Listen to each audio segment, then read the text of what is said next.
ይህ ሰው እንግዲህ የተናገረውን ነገር አንድ የተናገረው ይቅርታም ጭምር ጠይቋል። ኦልሬዲ መጥሪያ ወረቀት እንደወጣና ሊያዝ እንደሚችል እየተነገረ አለ። ሊኮስካ ዴልዳልዲኮስካ ቢባ አስቡ ከ82 ወይም 82 በመቶ የሚያክለውን በአንዴ መጨመር ግን እውነት ተገቢ ነው ብላችሁ ታስባላችሁ? በኮት መሰረት እንግዲህ የወርቁ አይተነውን ድጋፍ አንቀበልም ብለው እንግዲህ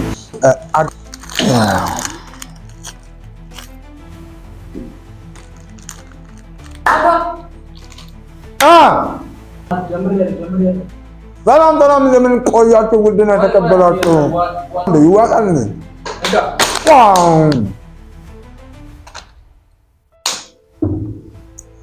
ሰላም እንዴት ናችሁ? ውድና የተከበራችሁ የዩቲዩብ ቻናል ቤተሰቦች ሁሉ ሰላም አማን ነው ወይ?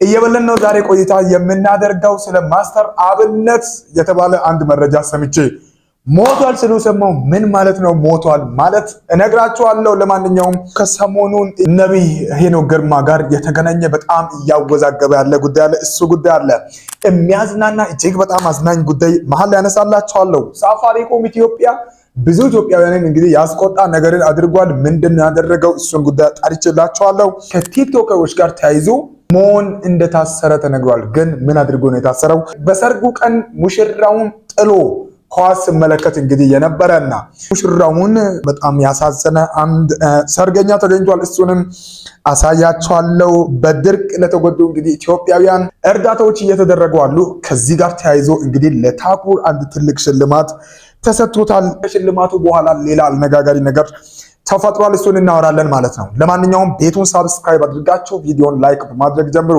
ይህ አቡክ ሚዲያ ነው። ከማስተር አብነት ጋር ተያይዞ የሐሰት መረጃ ነው፣ የእውነት አይደለም። ይሄኛው መረጃ ግን በጣም አሳዛኝ የተባለ መረጃ ነው የተሰማው። ብዙዎቻችን እዚህ ቲክቶክ ላይም የምናውቀው ማስተር አብነት ከበደ ዝርም በጎንደር ህይወቱ ማለፉ ተሰማ። ኧረ ምንድን ነው እያሉ ያሉት? ሞቷል ነው እየተባለ ያለው ሰምታችኋል? እስኪ ቀጥለን እንጨርስ። እንደውም አሟሟቱንም ሳይነግሩን አይቀሩም። እስኪ እስካሁን ድረስ የሞቱ መንስኤ በዝርዝር መግለጫ ባይሰጥበትም ህይወቱ እንዳለፈ ግን ተረጋግጧል። ለቤተሰቦቻቸው መጽናናት እንመኛለን። ነፍስ ይማር። አቤት አቤት አቤት አቤት! ቀጥለው አስቀምጠው ፎቶ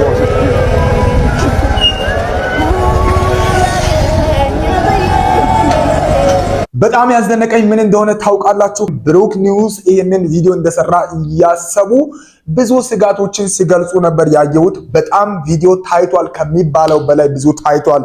ለማንኛውም ማስተር አብነት የሀገራችን ምርጥ ወጣት በፍጹም አልሞተም። እንደውም ትናንትና ከዛ በኋላ ለማጣራት ጥረት አድርጌ ነበር።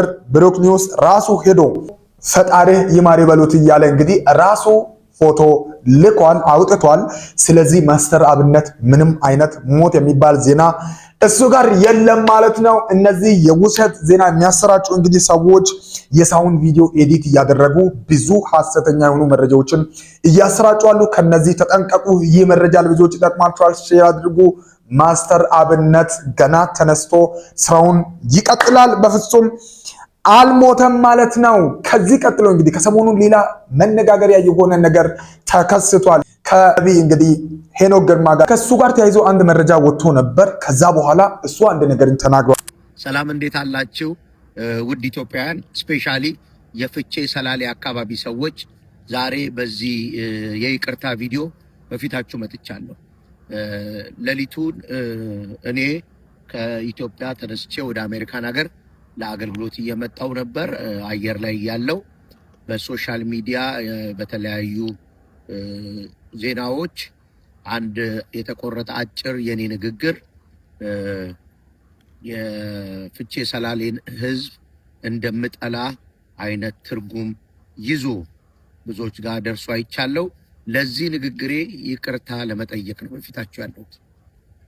በጣም በዛ አካባቢ ላለ ሰዎች ጠቅላላ እንዲሁም ለመላው የኢትዮጵያ ሕዝብ ፍቅርና አክብሮት ኖሮኝ ነው ማገለግለው።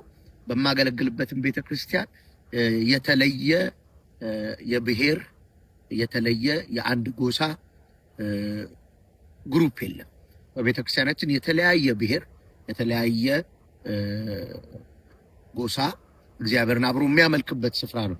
ስለዚህ በዚህ ንግግሬ ያሳዘንኳችሁ፣ በዚህ ንግግሬ ያስከፋዋችሁ የዛ አካባቢ ተወላጆች በጣም ይቅርታ ለመጠየቅ እንግዲያውስ ይቅርታ መጠየቁን ሰምታችኋል። ትልቁ የሚያስፈልገው ይሄ ነው። አንዳንድ ስህተቶች ሊከሰቱ ይችላሉ። ከስህተቶች በኋላ ግን አንዳንድ ሰዎች የሚናገሩት ንግግር ነበር በጣም የሚከብደው። ግን ደግሞ በጣም ያሳዘነኝ አንድ ዜና ከዚህ ጋር ተያይዞ የተሰማውን ያስተዋልኩት ነበር። ይሄም ዜና ከስላለ እንግዲህ ነበር የወጣው። ግለሰብን እንደዛ ማለት ይቻላል፣ ሀገርን እንደዛ ማለት አይቻልም ወይም አይችልም።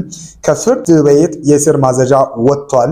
ኢንስፔክተር ታምሩ ባይሳ የሚል እንግዲህ መረጃ ተመልክቻለሁ። እንግዲህ በዚህ መረጃ እንግዲህ የተጠቀሰው ነገር ምንድነው? ይህ ሰው እንግዲህ የተናገረውን ነገር አንዴ ተናግሮ ይቅርታም ጭምር ጠይቋል። ነገር ግን ይቅርታ ቢጠይቅም በተናገረው እንግዲህ በዛ መረጃ በሶሻል ሚዲያ ላይ ባወራው እንግዲህ በዛ ድምጽ ብዙ መረጃዎች እንግዲህ እንደተሰበሰቡ እቺ ሴት እንግዲህ ይህንን ቃል ለመጀመሪያ ጊዜ ያወጣችውን ሴት እንደታሰረች እንደተያዘች እንዳመነችም ጭምር እየተገለጸ አለ።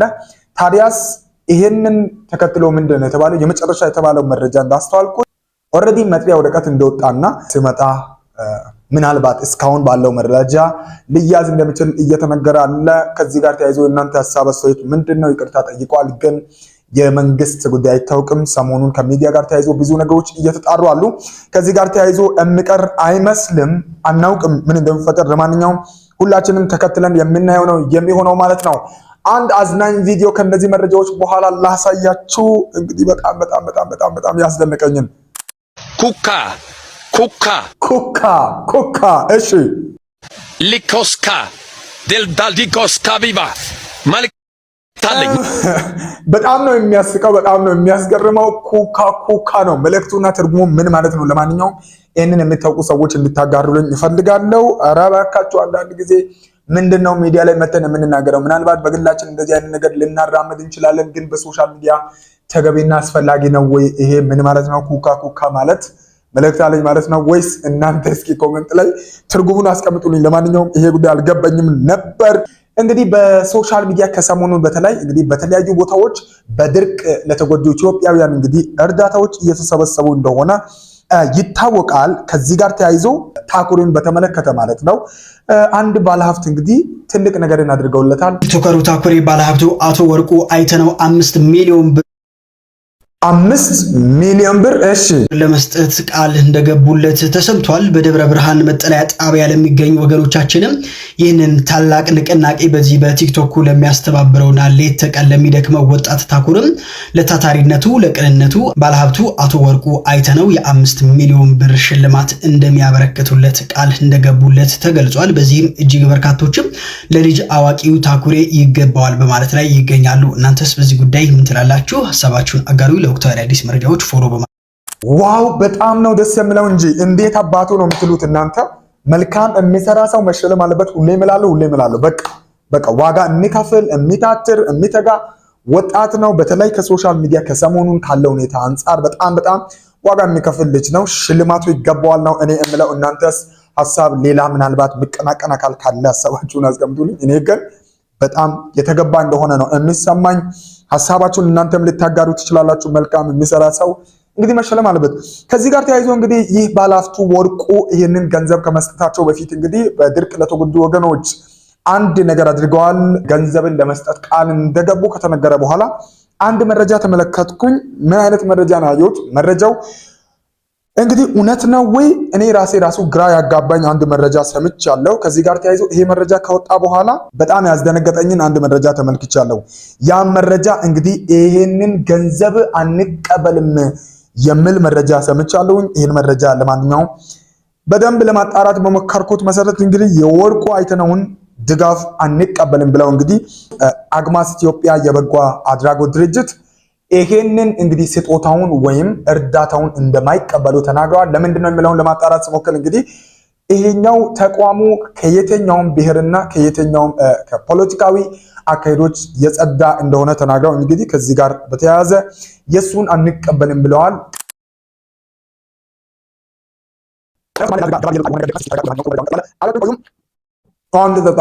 ደክሞኛል። ተመልሰናል። በድጋሚ እዚሁ እንዳላችሁ ተመለስኩኝ። አይታችኋል። ከሰሞኑን እንግዲህ ሌላው መነጋገሪያ የሆነው በሰርግ ቀን እናንተ ከሰርግ ውጭ ሌላ ነገር ይታሰባል እንዴ? የዚህ የኳስ ፍቅሩ ብዙዎችን አስደንቋል። ለማንኛውም ምንድነው ያደረገው? በኢትዮጵያ የማህበራዊ ሚዲያ ገጾች ላይ በሰፊው መነጋገሪያ የሆነ አንድ አዲስ የሰርግ ቪዲዮ በዛሬው ዕለት ወጥቷል። ከጎን ላሉ ጓደኞቹም ጭምር እንግዲህ ቪዲዮውን ነው እያሳየ ያለው። ልጁ በጣም ነው የሚያስደንቀው። ማለትም የኳስ እንግዲህ የእግር ኳስ በጣም አፍቃሪ እንደሆነ ልጁ ነው የሚያሳየው እና አርሰናል እየተጫወተ ነው መሰለኝ። ጨዋታውን አውጥቶ እዛ ጋር ሴትዮዋን ተመልከቷት። እሱ ደግሞ በዚህ በኩል ከሰው ጋር ጭምር እሷን በልቡ ደግሞ ከኳሱ ጋር ነው። ከዛ ደግሞ ከጎን ካሉ ጓደኞቹ ጋር። እሺ እንቀጥል። በቪዲዮ ላይ አንድ ሙሽራ በራሱ የሰርግ ስነ ስርዓት ላይ ተቀምጦ በስልኩ የእግር ኳስ ጨዋታን በትኩረት ሲከታተል ይታያል። ሙሽራው በጨዋታው ውጤት የተደሰተና የጮኸ ደስታውን ሲገልጽ፣ በአጠገቡ የተቀመጠችው ሙሽራ ግን በሁኔታው ደስተኛ እንዳልሆነች በፊቷ ላይ በግልጽ ይታያል። ሙሽራው ስልኩን ከእጁ ላይ ለመንጠቅ በተደጋጋሚ ምን አይነት ጉድ ነው! ከእጁ ለመቀበል እንግዲህ የምታደርገውን ነገር አይታችኋል። ምን እያደረገች እንደሆነ ከእጁ ለመቀበል እየከለከላት ነው፣ እንዳትወስድበት ማለት ነው። እና እናንተ እስኪ እንቀጥል። ለማንኛውም እንጨርስ፣ ጉዞን እንጨርስ። በተደጋጋሚ ብትሞክርም ሙሽራው ግን ፈቃደኛ ሳይሆን ጨዋታውን መመልከቱን ቀጥሏል። ይህ ክስተት በኢንተርኔት ተጠቃሚዎች ዘንድ የተለያዩ አስተያየቶችን እያስተናገደ ይገኛል። አንዳንዶች ለኳስ ያለው ፍቅር ከሰርጉ በላይ ሆኖበታል በማለት በግርምት ሲገልጹት፣ ሌሎች ደግሞ በሰርግ ቀን እንዲህ አይነት ድርጊት ሙሽራዋን ማሳዘን ነው በሚል ድርጊቱን ሲተቹት ተስተውሏል። እናንተ ምን አይነት ጉደኛ ዘመን ላይ ነው የደረስነው? የምን ይሄ የዘመኑን የመጨረሻ አስቸጋሪነትን ነው የሚያሳየው እንጂ እኔ እንጃ ለኳስ ፍቅር ምናምን ብላል እንዴ? ለሁሉም ጊዜ አለው እኮ አይደል እንዴ? ከዚች ሙሽራው ጋር ያለበትን የቆይታውን ጊዜ እንኳን እኮ ቆንጆ ለማድረግ ቢያንስ ለሷ አእምሮ አዝኖ አይተውም እንዴ?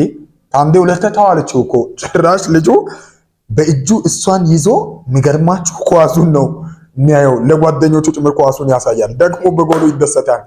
ምን አይነት ጉድ ነገሮችን እያየን ያለነው። ለማንኛውም ኢትዮጵያውያን አዝናኝ ነገሮችንም እያሳየን እንዲሁም ደግሞ አስቸጋሪ ነገሮቻችንም እየታዩ ቀጥለዋል። ከሰሞኑን ደግሞ ሌላ መነጋገሪያ የሆነ የሶሻል ሚዲያ እንግዲህ የማጣራት ሂደቱ በኢትዮጵያ ቀጥሎ እንግዲህ እኔ ያኔ ገና በተለይ ቲክቶክን ሲጀምር የሚገርምበት አንድ ሰው አለ። በዚህ ሰዓት ሰበር የተባለ መረጃ ተሰምቷል። ቲክቶከሩ መሆን በፖሊስ ቁጥጥር ስር ውሏል። ከህብረተሰቡ ባህል፣ ሞራልና እሴት ተቃራኒ የሆኑ መልእክቶችን በማህበራዊ ሚዲያ ሲያሰራጭ የነበረው በቲክቶክ ስሙ ሞን በመባል የሚታወቀው ቲክቶከር በቁጥጥር ስር መዋሉን የአዲስ አበባ ፖሊስ አስታውቋል። ከህብረተሰቡ ባህል፣ ሞራልና እሴት ተቃራኒ የሆኑ መልእክቶችን በማህበራዊ ሚዲያ ሲያሰራጭ ከነበሩ ግለሰቦች አንዱ የሆነው ናትናኤል ባደግ ገብሬ ወይንም ሞን የተባለው ተጠርጣሪ በተለምዷዊ ንግግር ሊገለጹ የማይችሉ አጸያፊ ቃላትን በመጠቀም በትውልዱ ላይ አሉታዊ ተጽዕኖ ሲያሳድር እንደነበርና መሰል ይዘቶችን በተደጋጋሚ ጊዜ በመስራት በማህበራዊ ሚዲያ ሲያሰራጭ እንደነበረ ፖሊስ አስታውቋል። እናም በዚህ ምክንያት ቲክቶከሩን በቁጥጥር ስር አውሎ ፖሊስ ምርመራ መጀመሩን አስታውቋል። እናም ተመሳሳይ ድርጊት ውስጥ በሚገቡ ግለሰቦች ላይ ተገቢውን ህጋዊ እርምጃ እንደሚወስድም የአዲስ አበባ ፖሊስ ጠቅላይ መምሪያ አስታውቋል። ገና ቲክቶክ ሲጀምር የምሬን ነው የምላችሁ 40 ምናምን ተከታይ ያለው ሴት አዳሚ ሴት ሁሉ ቁጭ ነው ብለው እሱ ጋር መጥተው የምር በጣም እስኪገርመኝ ድረስ በሚሊዮን ገንዘቦችን ሰብስቤያለሁ ብሎ ሲናገር ሰምቻለሁ። ግን ሽምቅቅ ትላላችሁ አንዳንዴ የምትሰሙት ድምፅ ምን አይነት ነገር ነው የምናገረው የምትሏቸው፣ በተለይ ከጾታዊ ነገሮች ጋር ተያይዘው ያሉ ያልተገቡ ነገሮችን ሲናገሩ ሲሰማ እኔ በጣም ይገርመኝ ነበረ። ዛሬ ግን እንግዲህ እንደዚህ ሆኗል። ለማንኛውም ይሄ ለብዙዎቻችን ማንቂያ ነው የሚሆነው። ብዙዎቻችን ጥንቃቄ ልናደርግ ይገባል። በሶሻል ሚዲያ የምንሰራቸው ስራዎች ራሳችንንም ከኛ ጋር ያሉትን ሌሎችንም ጭምር እንዳይነካ ጥንቃቄ አድርጉ፣ ጥንቃቄ ይደረግ ብለን በመጨረሻው ከሰሞኑን እያስቆጣ ያለ እንግዲህ ብዙዎች በተለይ ከታህሳስ 14 ጀምሮ አንድ ነገር ተፈጥሯል ከሳፋሪኮም ጋር ተያይዞ ማለት ነው። እና ጠዋት ተነሳንና ሳፋሪኮምን ስንመለከት 5 ብር ከዚህ በፊት 150 ሜጋባይት ነበረ። አሁን በቀጥታ 100 አድርገዋል።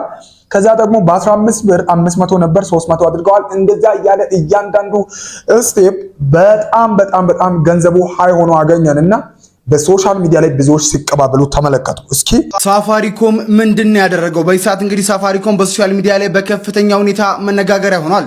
እንግዲህ እኔ ጋር ብቻ አይደለም ወይም እኛ ጋር ብቻ አይደለም ብዙዎች እየተነጋገሩበት ነው ማለት ነው። ነገሩ አስደንግጧል ማለት ነው። ምክንያቱም ሰው ልብ ለመግባት ነው ይሄንን ያደረገው። እስኪ ዜናውን እንጨርስ። ለማንኛውም ሳፋሪኮም ኢትዮጵያ በሚሰጣቸው የጥቅል አገልግሎቶች ላይ ከፍተኛ የሆነ ዋጋ ጭማሪ አድርጎ ለደንበኞቹ በደንብ አለማሳወቁ በዚህ ሰዓት በርካቶችን እያነጋገረ ይገኛል። ትናንት ታህሳስ 14 ቀን 2018 ዓ.ም ሳፋሪኮም በማህበራዊ ሚዲያ በእንግሊዝኛ ባሰራጨው ማስታወቂያ ላይ ዝርዝር ጉዳዩን ሳይገልጽ የዳታ ጥቅል ላይ ጭማሪ ማድረጉን አስታውቆ ነበር። ጭማሪው ይፋ ባይደረግም እስከ 82 በመቶ እንደሚደርስ ቅዳሜ ገበያ ያገኘው መረጃ ያመለክታል። የወራዊ በ300 ብር ከሚገዛው ጥቅል ውጪ ሁሉም በሚባል ደረጃ አስቡ ከ82 ወይም 82 በመቶ የሚያክለውን በአንዴ መጨመር ግን እውነት ተገቢ ነው ብላችሁ ታስባላችሁ? እያንዳንዱ ነገር እየተጨመረ ባለበት በዚህ ጊዜ ላይ እንደዚህ በቃ እኔ እንጃ እውነት እኔ እንጃ በዝቷል። ግን ለማንኛውም የኢትዮጵያን ሕዝብ እኔንም ጨምሮ በጣም ያስቆጣ ተግባር መሆኑን እኔም አስተውዬ ነበረ። ግን ብዙ ኢትዮጵያውያን ተቆጥተዋል። ለማንኛውም የወራዊ በ300 ብር ከሚገዛው ጥቅል ውጪ ሁሉም በሚባል ደረጃ የዕለት የሳምንት እንዲሁም የወራዊ ጥቅሎች ላይ በጠቅላላው ከ50 በመቶ እስከ 82 በመቶ ጭማሪ የተደረገባቸው ሲሆን ደንበኞችም ስለ ጭማሪው ሳፋሪኮም በአግባቡ አላሳወቀም፣ ይልቁንም በማህበራዊ ሚዲያ በእንግሊዝኛ የተሸፋፈነ መግለጫ ብቻ ነው የሰጠው በማለት ሀሳባቸውን የገለጹ ይገኛሉ። ስለዚህ ጉዳይ ምን ሀሳብ አላችሁ? ለማንኛውም እኔ ምን ሀሳብ አለኝ? እኔ ያለኝ ሀሳብ እንግዲህ በዝቷል በጣም በአንድ ጊዜ ከ50 እስከ 82 ባለ ፐርሰንት በምን ውስጥ ነው? ቆይ ምንድነው እንደዚህ መጨመር የሚቻለው? እኔ እንጃ። ምናልባት እኔ እንጃ እውነት እኔ ምንም ማለት አልችልም። በጣም ከባድ ነው። እንደዚህ አይደረግም። ቢያንስ የተወሰነ ጭማሪ 5% የተወሰነ እየተደረገ እንኳን ይኬዳል። ግን በአንድ ጊዜ 50 እና 82% 80% እኔ አይቻላቅም። ለማንኛውም የኢትዮጵያ ሕዝብ ግን መቆጣቱን ነው ማውቀው። እናንተ መሳብ ካላችሁ አጋር። እንግዲህ ቆይታችን ይህንን ይመስላል። አዝናኝ የነበሩ ቆይታዎች ነበሩበት። የዛሬ እንግዲህ ለየት እንዳለ ተስፋ አድርጋለሁ። ይህ አቦክ ሚዲያ ነው። ሰብስክራይብ አድርጋችሁ ቤተሰቡ ነው። ቪዲዮውን ሼር አድርጉ። ወዳችኋለሁ፣ እንወዳችኋለን። መልካም ቆይታ። ጨርሻለሁ። ምን? ኧረ በስመ አብ ያንተስ የባሰ ነው።